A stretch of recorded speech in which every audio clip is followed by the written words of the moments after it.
Olá pessoal, aqui é o professor Matheus e nesse vídeo vou falar acerca do livro Quem é o Povo? A questão fundamental da democracia, do jurista alemão Friedrich Müller.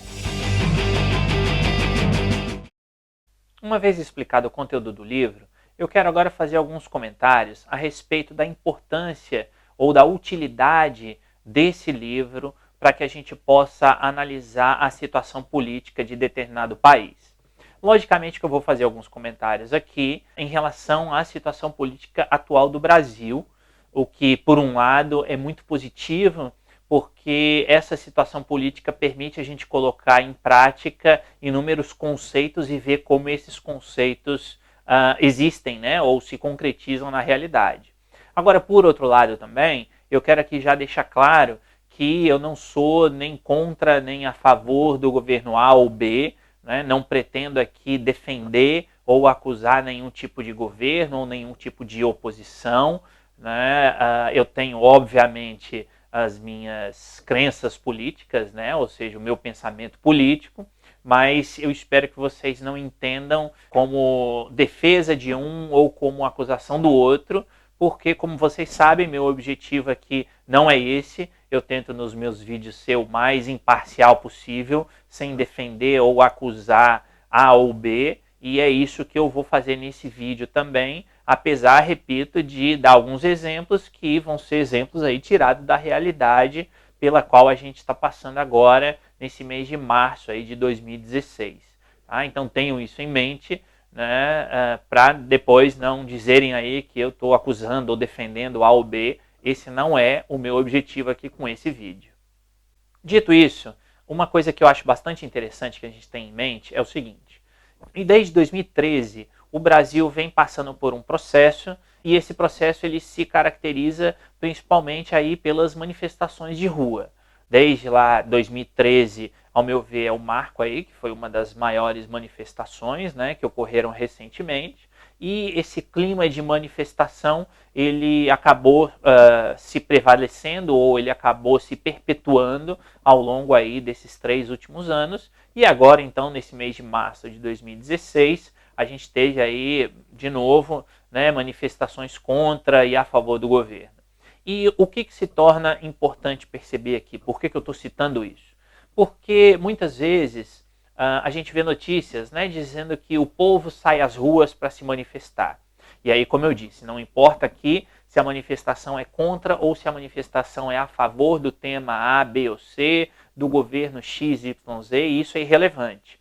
O que é importante ter em mente aqui? Que a gente vê, então, essas notícias que dizem, né, o povo saiu às ruas, o povo pede isso, o povo é a favor daquilo, o povo é contra tal proposta. E aí, nesse sentido, a gente começa a se perguntar, quem é o povo efetivamente, né? Ou seja, as pessoas que vão a manifestações, será que elas efetivamente representam ali a vontade do povo brasileiro? E para poder responder a essa pergunta, tanto no seu sentido positivo, de dizer que sim, as manifestações representam a vontade do povo, quanto no seu sentido negativo, de dizer não, isso é a vontade ali de um grupinho, não é a vontade do povo como um todo, a gente precisa saber, então, o que significa a palavra povo. Eu acredito, então, que o entendimento desses 4 conceitos de povo, digamos assim, que o Müller traz no livro dele, é fundamental para que a gente então possa responder a essa pergunta, né? Possa dizer se essas manifestações elas efetivamente representam ou não a vontade do povo, digamos assim. Então esse é um primeiro aspecto. Um segundo aspecto que eu acho também de bastante utilidade do livro dele é justamente para que se perceba a maneira como o discurso político é passado aos cidadãos por meio da mídia. Quer dizer, eu não estou entrando aqui no mérito da mídia em si, se a mídia age bem, se ela age mal, isso pode ser um tema para um outro vídeo, a gente pode debater isso, mas sim para o discurso político em si. E aí, de novo, não importando se a pessoa que fala é a pessoa do partido A ou do partido B, se a pessoa é do governo ou é da oposição, isso é irrelevante. Agora percebam que quase todo líder político sempre vai dizer que está fazendo propostas para quem? Para o povo, que está atuando em nome do povo, ou que vai defender tal ideia porque o povo quer isso. E aí, de novo, quer dizer, a gente tem, então, o pensamento do Miller aí com essas classificações, né? O povo ativo, o povo como instância de atribuição de legitimidade, o povo como sendo o destinatário, né, das ações do Estado, ou o povo como ícone, o que, a meu ver, me parece, então, ser o tipo de povo, entre aspas, né, que é mais utilizado pelos líderes políticos brasileiros. Ou seja, não estão ali referindo a ninguém especificamente, né, ou seja, não se refere quando um líder político diz que está atuando em nome do povo, no seu sentido ali de discurso, né? No sentido que se poderia criticar e dizer que é demagógico. Então, o líder ele não está falando ali para o povo ativo, ou seja, ele não está falando para os seus eleitores, ele não está falando para o povo como instâncias de atribuição, porque, em princípio, a gente pode partir aqui da ideia de que não existe verdadeiramente um vínculo ali entre representante e representado. Ele também não está, ao meu ver, falando no sentido de um povo como destinatário das prestações do Estado, porque, infelizmente, a gente sabe que ainda existe muita gente no Brasil que é excluída. E então, quer dizer, acaba que esses governantes estão ali falando acerca do povo como ícone, ou seja, eles generalizam ou eles colocam como um discurso ideológico, né, de se falar do povo no seu sentido abstrato, e isso acaba então por ser um mecanismo, como diz o Miller no seu livro, de manipulação ou de mera dominação dos governantes sobre os governados. Um outro ponto bastante interessante que a gente pode também analisar aqui é o seguinte: quando a gente pega a Constituição brasileira, lá no parágrafo único do seu artigo 1º, tem lá o texto que diz que todo o poder emana do povo. E aí, novamente a pergunta, quer dizer, quem é esse povo? Aqui a resposta ela é um pouco mais clara. E por que eu digo que ela é mais clara? Aqui a gente está falando claramente do povo ativo, usando então a nomenclatura, usando a classificação do Miller. E por que é o povo ativo? Porque esse parágrafo único do artigo 1º, que fala então que o poder emana do povo, em conjunção com o artigo 14 da Constituição, que diz que a soberania popular é exercida por meio do voto. Então, juntando os dois, a gente tem que o povo ali é o povo ativo porque é o povo que vota, né? Ou seja, são as pessoas que têm o direito de votar e, logicamente, também o direito de ser votadas caso se candidatem. Então, isso se torna bastante interessante, ao meu ver, porque quando a gente fala que o Brasil é um Estado democrático de direito, isso está lá também no artigo 1º da Constituição, a gente, e quando se lê, então, de maneira aí bem genérica, né, o parágrafo único que diz que todo o poder emana do povo, a gente tem uma tendência a entender povo como todas as pessoas, né, do território, ou seja, voltando aí à nomenclatura do Miller, seria o povo como destinatário das prestações do Estado. A gente tem essa tendência, então, de achar que se refere a todas as pessoas, né? Ou seja, a todas as pessoas que estão no território do Brasil, digamos assim. Só que quando a gente caminha, então, né, avança com a leitura da Constituição e chega no artigo 14, a gente percebe que não é bem assim. Ou seja, o artigo 14, lá no seu parágrafo 1º, diz que o alistamento é obrigatório, né, menos para as pessoas de 16 a 18 anos e também aos analfabetos, né, ou seja, o alistamento eleitoral e o ato de votar são optativos para esses dois grupos de pessoas.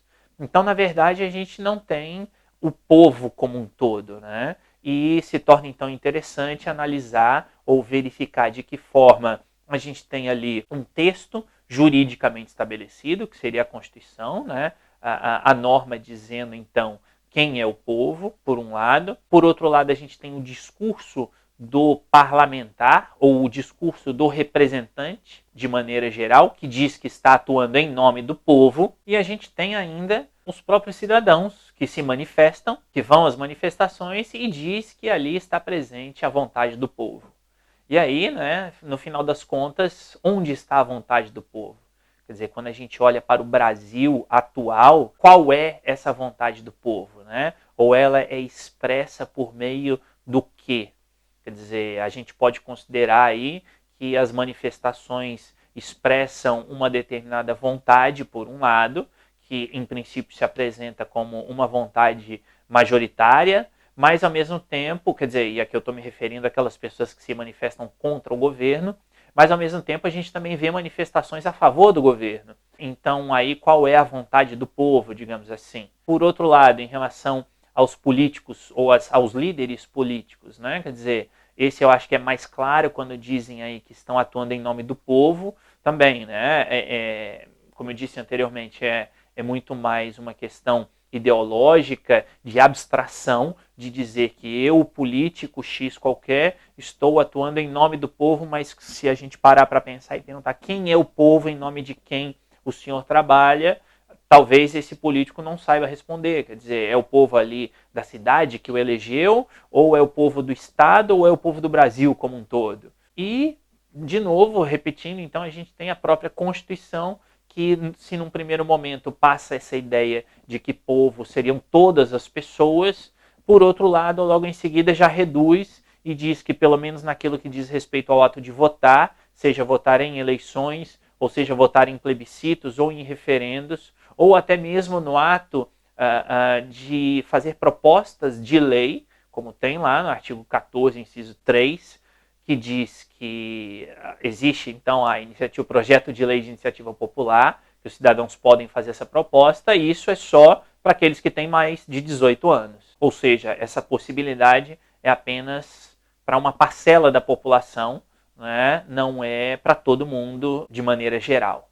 Então, são questionamentos que eu deixo aqui, são ideias que eu deixo aqui, e isso ainda junto com uma outra ideia, que é a própria questão de legitimidade democrática. Quer dizer, até que ponto o próprio cidadão, vejam que eu não estou falando aqui da ação dos governantes em si, mas das ações dos cidadãos. Até que ponto os próprios cidadãos, nós mesmos, somos democráticos. Né? Ou seja, quando a gente parte do princípio de que a democracia ela pressupõe o diálogo, de que ela pressupõe o debate, de maneira a se chegar a uma solução que seja boa para todos os envolvidos, até que ponto nós mesmos somos democráticos? Eu faço essa pergunta e até deixo essa pergunta aqui para debates, escrevam aí nos comentários o que vocês acham disso, mas eu faço essa pergunta porque muitas vezes a gente diz que defende a democracia, precisamos de um regime democrático, etc.,